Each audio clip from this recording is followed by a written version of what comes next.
আগে কি সুন্দর মাল কামাইতাম তেনা যখন হইত আবার এমন রাখতো তেনা যখন হইত আবার এমন রাখতো উন্নয়নের নামে লুটা খাইতাম তেনা যখন হইত আবার এমন রাখতো উন্নয়নের নামে লুটা খাইতাম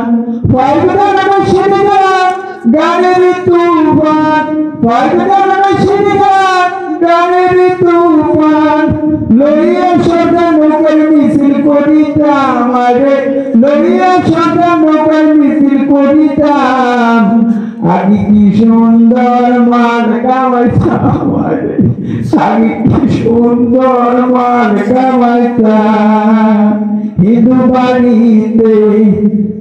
হিন্দু বাড়িতে টাকা পয়সা রাখতো ডাকাতি করিয়া হায়া গুণ দিতাম হিন্দু বাড়িতে সোনা দানা রাখতো ডাকাতি করিয়া মূর্তি বানতাম তবে কি দরকার আমরাই তো সরকার তবে কি দরকার আমলের সরকার জামাত বিএনপির ফাটাইয়া দিতাম আরে জামাত বিএনপির ফাটাইয়া দিতাম আগে কি সুন্দর মাল কামাইতাম আগে কি সুন্দর মাল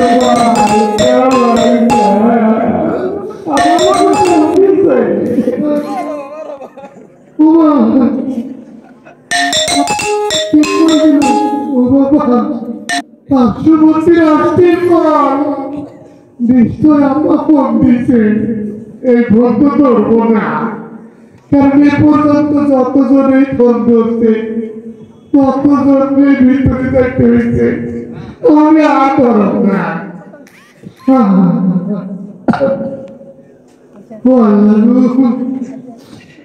কত বড় হেলিকপ্টার নিয়ে আপনার দিল কত জায়গা ছিল ওই জায়গার মধ্যে আমার মতো একটা নেতারে ছোট্ট করে নিয়ে গেলে কি হতো কত আমার দিল না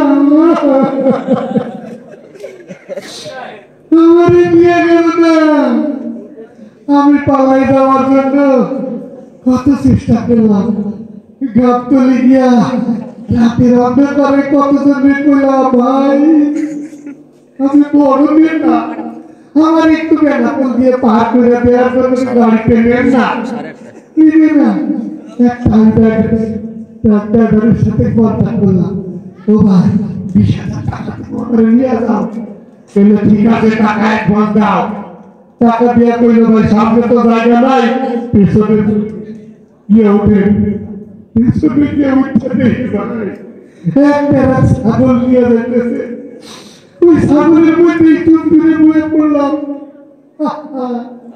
ছাগলের মেয়েতে আসো না আর গন্ধে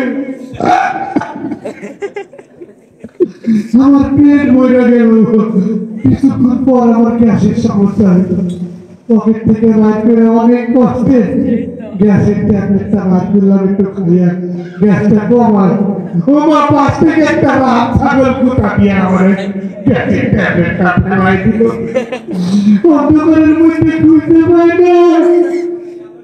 না পাচ্ছি এইটাই বলে হয় আল্লাহ নামে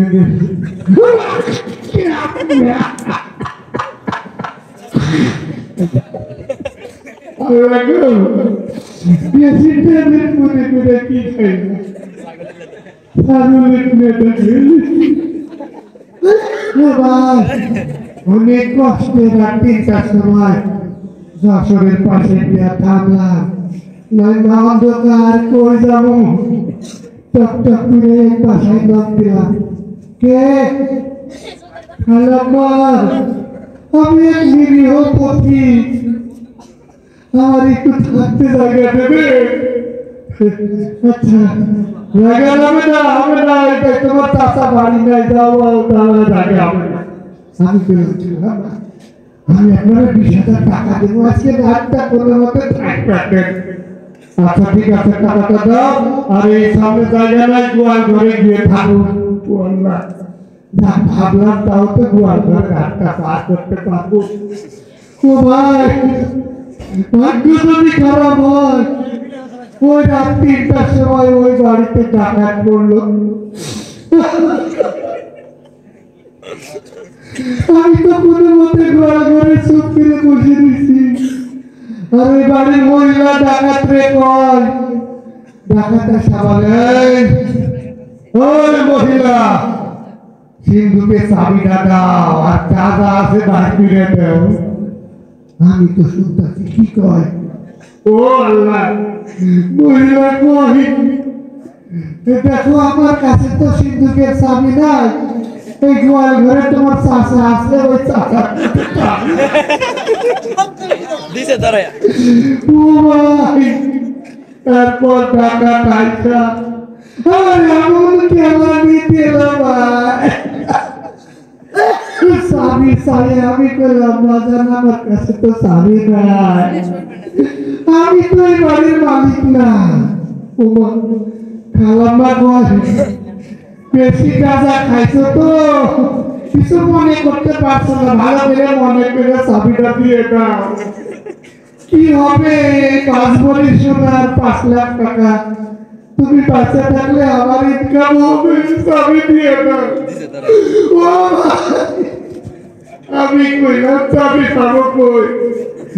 আমি তখন ওই চাষিরে কইলাম, ও মা আমার আর ফাঁসাস না মা, আমি বলে থাকি। তখন এক ডাকাত সর্দার বলে, দেখছো শালা কি পরিমাণ মাল খাইছে, নিজের বউরে মা করে রাখতেছে। আমি কইলাম বিশ্বাস করবা, ওইটা আমার বউ না, কে শুনে তার কথা, এমন পেটানি দিল আমার অজ্ঞান হয়ে পড়ে থাকলাম। ভোরবেলায় দেখি আমার শরীরে একটা কাপড় চোপড় নাই, ঘুম ভাঙছে, এমন এক কাণ্ডে আমার ঘুম ভাঙছে ভাই, কি করব? ওই গোয়াল ঘরে একটা ছোট বাছুর ছিল, সেই বাছুর আইসা আমার ওর মা মনে করছে। আমি আমি তোর মা না, যা